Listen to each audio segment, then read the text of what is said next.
Specification is important to all projects, regardless of whether it's public realm or a private development.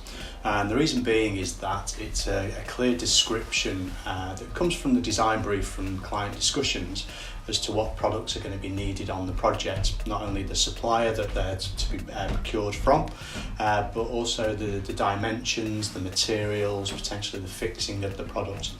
And the idea is that it doesn't overload the design drawings with unnecessary information. It keeps it in two separate places. And it also forms part of the contract information, so it will provide sort of clear contract information all the way through, not only from tender stage but through the construction, but also when the documents potentially are audited once the project's been completed.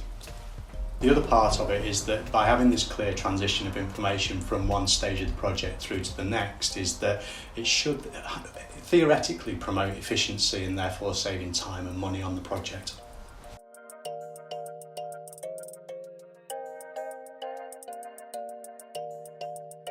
It all comes down to the discussion with the clients on the original design brief. They will obviously have an idea how the project is to look at the end of once the project is delivered, but it could be down to the choice of materials that are required, but also choice of supplier. That's becoming more and more important these days. And things like BREEAM, which has been going around since the early 1990s, which promotes a sustainable development, all play a factor now.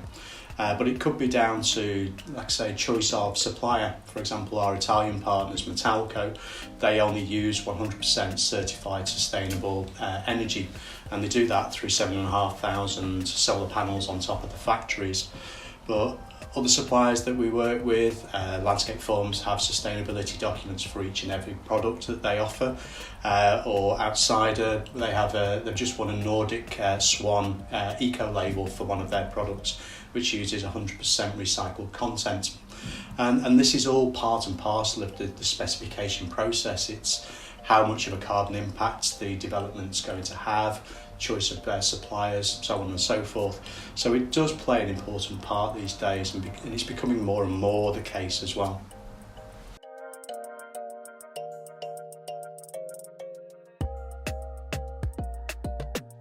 Specifying street furniture is important as much as it is for all the other products and services that are actually within the design brief, because it comes from the client's sort of idea of what the project's going to look like, that sense of space, sense of place that they're looking for.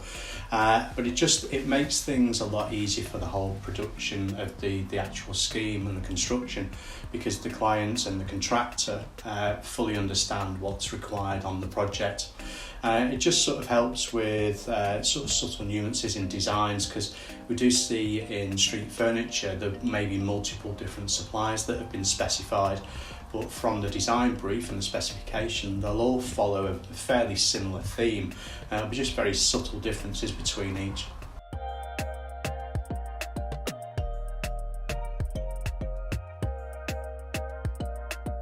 Colour in particular is one thing that is fairly regular. RAL 7016 has been the main colour that a lot of people have specified in recent years, but probably the main one that I've seen is in relation to the sourcing of timbers, and particularly hardwood timbers, which is probably the most popular choice of timber that we use in construction for street furniture.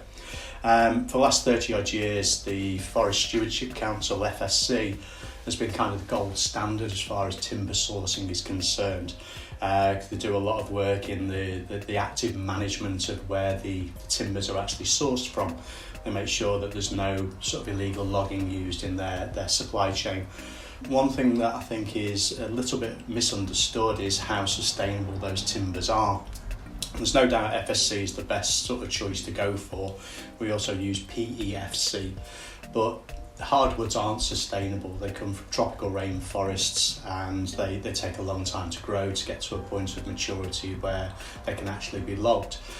The best, most sustainable option as far as timber is always going to be softwoods. There's no doubt that because it grows much quicker, it's much easily replenished, so it is a more sustainable option. The issue with that is that typically they won't last as long once they've been used as part of street furniture for a bench, for example. Other materials though that can be used is we've started using domestically sourced thermo-modified ash, which is the number of different timbers that can be. They go through a heat process to change it to be more rigid and harder, so it will last longer. Or you can use things like high pressure laminates, which is a byproduct from production, which uses paper mulch with a resin which is compressed very, very tightly, and that becomes a very, very hard wearing material. Further to that, those kind of the next generation of materials that we'd be looking at are things like hempwood, which is very, very sustainable, or even bamboo, which is readily available, grows very quickly. Those are sort of the timbers and sort of timber products that we'd be looking to use in the future.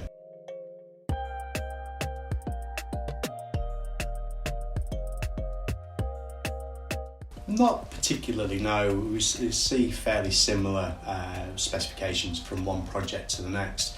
A lot of it comes down to the inherent cost of the product, which usually comes from the design intent. We have some very basic benches which are fairly simplistic in design, up to some really sort of out there products that have been designed by BMW Design Works, for example, over in Germany. And that's our Metro 40 range, which is sort of really top end. As a result, the more design, but also materials and the way that they're manufactured has an impact on overall cost. And we tend to find that more commercial projects, certainly high-end residential projects, more recently, and certainly this year, they demand a certain design intent on their projects compared to maybe a local authority or a school project, which they have limited budgets. Something that we are seeing coming more and more important is the new Protect duty, which is coming out, also known as Martin's Law, which places an onus on the landowners to actually protect the space for the end users, the public, more than it ever has before. Certainly from terrorist incidents, they're looking to redesign spaces.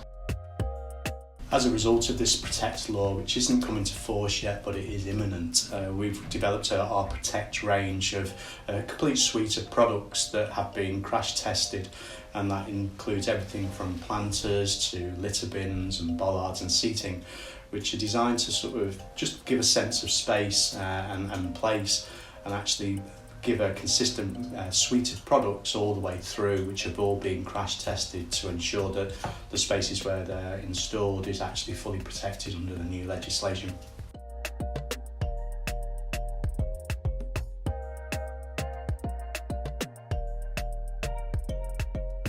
It's definitely been a difficult few years. Post-COVID, we kind of thought that there might be some light at the end of the tunnel, but then the devastating war in Ukraine has had a massive impact as well. And whilst it's not necessarily affecting the specification, certainly for current projects, the budgets have been constrained quite badly. Ukraine and Russia are two of the largest exporters of steel in the world, and obviously because of the conflict, the supply chain's been struggling, both for lacking actual products to actually get the materials. So supply and demand has forced prices up quite significantly. Anything between 35 and 40% would be a conservative figure. And as a result, because street furniture is something that always goes in at the end of a project when budgets have already been constrained, street furniture is something that has come under immense pressure in the last sort of 12 to 18 months. Just to give you an example, some of our steel suppliers are actually only holding their prices for between 24 and 48 hours. So when we're producing quotes that are valid for at least 7 days now, previously they were up to 30 days, it puts real pressure on the full supply chain. Something that was a fairly positive step by the FSC recently in their International Board of Directors, they made a decision that they would not supply or source any of their FSC approved timber from either Russia or Belarus until such a time that the conflict in Ukraine has ended. Further to that, the Finnish government have decided that in a bid to reduce their reliance on Russian steel, they want all public funded construction projects to use at least 45% timber from now on, which is another positive step.